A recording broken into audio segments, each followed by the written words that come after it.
مفتی مبشر احمد ربانی Islamic scholar sugar کے مریض کے روزے کا حکم۔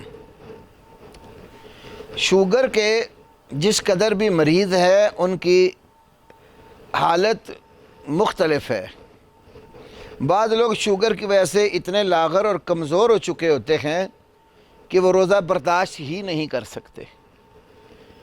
ایسے لوگ جو بالکل لاغر ہو چکے ہیں اور شوگر کی وجہ سے روزہ نہیں رکھ پاتے تو وہ ان لوگوں میں داخل ہوں گے وَعَلَى الَّذِينَ يُطِيقُونَهُ فِدْيَةٌ طَعَامُ مسکین، کہ وہ لوگ جو روزہ رکھنے کی طاقت نہیں رکھتے، مسلوب الطاقہ ہو چکے ہیں، تو وہ اپنے روزے کے بدلے میں مسکین کا کھانا فدیہ میں دیں گے۔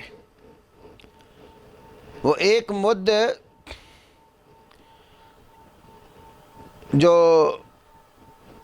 اناج ہے وہ ایک ٹائم کا وہ کسی مسکین کو دے دیں گے، تو جتنے روزے انسان کے رہ جائیں گے اتنا وہ اناج اور غلہ کسی بھی مسکین کو، محتاج کو دے دے گا۔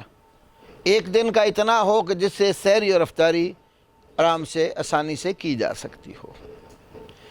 اور جو لوگ روزہ رکھ لیتے ہیں، برداشت ہو جاتا ہے، ان کو روزہ رکھنا چاہیے۔ اور اگر روزے کی حالت میں پرابلم بڑھ جائے، شوگر کی وجہ سے انسان بسا اوقات ہارٹ کے ساتھ بھی مسائل ہوتے ہیں، بلڈ پریشر کے مسائل بھی ہوتے ہیں، تو اگر روزے کی حالت میں تنگی ہو رہی ہو تو پھر وہ روزہ کھول دے اور باقی دنوں میں جب اس کی طبیعت اچھی ہو پھر روزہ رکھ لے۔ فَمَنْ كَانَ مِنْكُمْ مَرِيضًا أَوْ عَلَىٰ سَفَرٍ فَعِدَّةٌ مِّنْ أَيَّامٍ أُخَرَ، جو شخص بیمار ہو یا مسافر ہو تو وہ باقی دنوں میں گنتی کے روزے پورے کر لے۔ تو یا مریض کے حوالے سے یہ بات ضرور یاد رکھنی چاہیے کہ مرض دو طرح کا ہے۔ ایک وہ ایسا مرض ہے جس سے انسان کو بظاہر صحت یابی کے چانس نہیں ہوتے،